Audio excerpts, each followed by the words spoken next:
Hey everyone, I am Exit over here, and I'm here to talk about Arrow Season 7, Episode 8, Unmasked, which is also the mid-season final. There will be spoilers for the episode from this point on.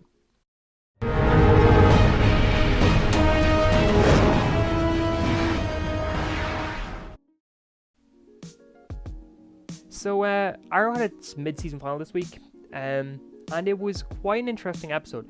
We got a lot of surprising developments, especially the fact that the episode opened with revealing to us who the mystery archer is. That being Emiko Queen, which was leaked months ago, but I really didn't want to believe it. I thought them doing that was kind of dumb. I really feel like it should have either been Roy, or it should have been Future William. I mean, I know it wouldn't make much sense it being Future William, or Roy for that matter, but I'm just a little bit disappointed. But hey, we'll see what Emiko brings to the table. Maybe they will change her storyline enough that she's not just Thea Light. So, I think that them revealing that in the opening scene was pretty damn ballsy. It was really unexpected way to open the episode, and it was weird as well because it really did seem like they were setting it up for a big reveal, kind of like how they did Adrian Chase, or they did Vigilante or whatever, but no, it was just kind of thrown out there, just like, look at this. And I guess it makes sense. The episode's called Unmasked because all of the archers that are featured in the episode, all three of the archers in the episode are unmasked. We start off the episode with Emiko being unmasked as the new Green Arrow. Oliver doesn't wear a mask at all when he's dressed up as the Green Arrow throughout the episode, and the archer that is the villain of the episode that attacks Oliver, that attacks the gal at the start of the episode, he's unmasked as well. So it's kind of cool how the title, it's obvious. One thing I really enjoyed was how when Oliver was out of prison, for the first 10 or so minutes of the episode, it was very noticeable that he had PTSD from prison, that he was clearly affected and shaken by what had transpired. Obviously when Felicity came to the shower and Oliver freaked out and pulled the curtains open, during the conversations in the party at the start of the episode, the way Stephen Amell acted as Oliver, it really gave off a vibe that Oliver just wasn't his normal self. He wasn't really sure of what was happening. That was a nice little touch, and it makes it feel like the prison arc has an effect. One thing that The Flash didn't do very well last season was their prison arc. It felt like there were no consequences from that arc. It really feels like there's consequences from this arc. But we're only an episode, so it's a bit too early to tell. But so far, it seems like there has been effects and consequences. In the flash forwards, we are revealed that Black Star is a fighter with the name of Maya. While it isn't confirmed, it's all but confirmed that this is Maya Dearden, the comic book character, which is Thea. She's kind of a mix of two comic book characters. Those two comic book characters are Maya Dearden and Emiko Queen. The half-sister stuff is taken from Emiko. The Speedy stuff is taken from Thea. Hell, even Moira's maiden name is Dearden. So Thea is called Thea Dearden Queen. So it's kind of interesting that they're introducing this character now. It's actually weird that Emiko and Maya are both introduced in the exact same episode, because they are both, when you put them together, you just have Thea Queen, the exact same character. But not to get too much into that, we didn't get much of Maya, literally nothing. In my opinion, the flash forwards kind of fell a little flat this episode. There wasn't too much to get excited about them, and there wasn't too much information.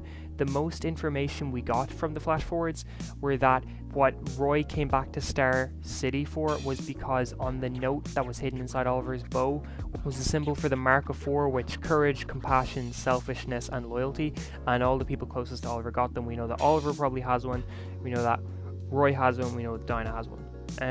That was the big reveal of the episode, and it's an alright reveal, but it didn't feel like a mid-season level reveal. And that's actually kind of one of my biggest complaints about this episode, is that it doesn't feel like a mid-season. Everything that happens just feels like a normal episode. But I mean, I guess an episode doesn't have to feel like a mid-season to be a good mid-season episode. This was still a perfectly fine episode. It felt a little slow for what it was trying to do. Besides the Emiko reveal, nothing felt big or impactful. And even the Emiko reveal, while it is really cool, it's not exactly something non-comic book fans would get excited about. Obviously, the end bit with Robert Queen and the Queen Mansion, that will be enough to get a non-comic book fan excited for, but still, when you think of it in the broad scale of things, it's a little iffy, but I guess the crossover being next week and taking up a slot kind of plays into this.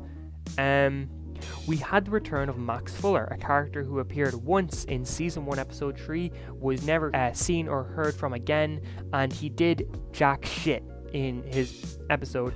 Why they chose to bring this character, of all characters, back completely eludes me.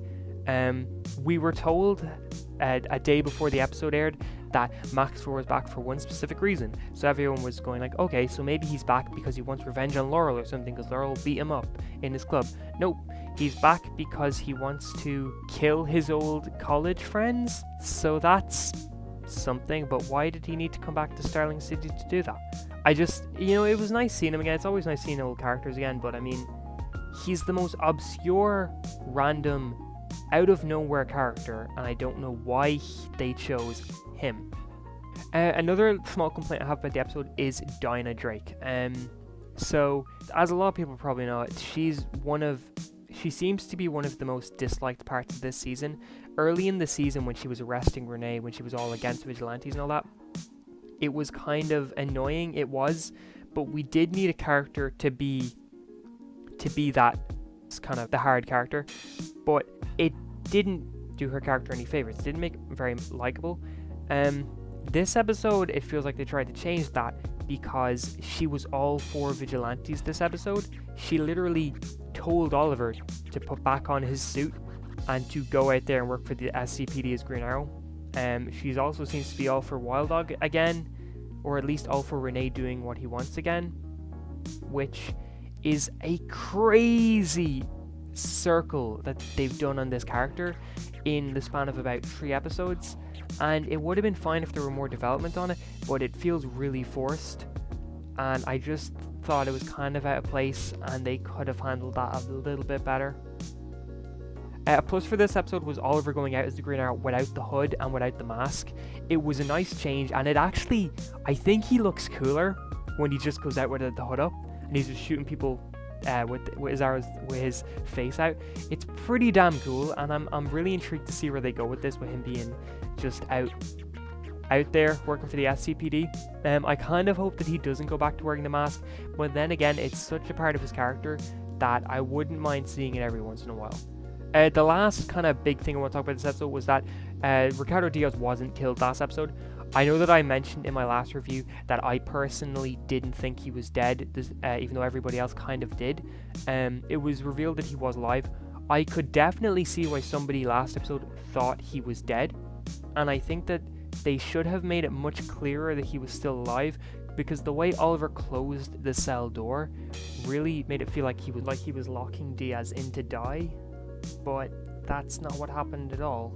He's with Argus now, and Lila and Diggle are going to be using him to get information without telling Oliver and the others. So it's going to be interesting to see where that goes.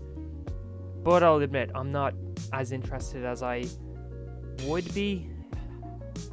So this episode overall was good. It was still very enjoyable. It had a lot of enjoyable moving parts, but just in retrospect, or in comparison to like last episode, the Slapside Redemption, which was utterly amazing, this one just doesn't stand up in the slightest. So I think this episode deserves a 7.5 out of 10. It was a perfectly good episode, but despite some good things like Oliver and without the hood, Oliver's PTSD, Emiko being revealed as the Green Arrow, most of the other things just didn't really work well for me. But I still really enjoyed it, and I'm still looking forward to seeing where the second half of the season takes us. So thank you very much for watching, and if you enjoyed this video, please consider liking and subscribing. Thank you, and have a great day.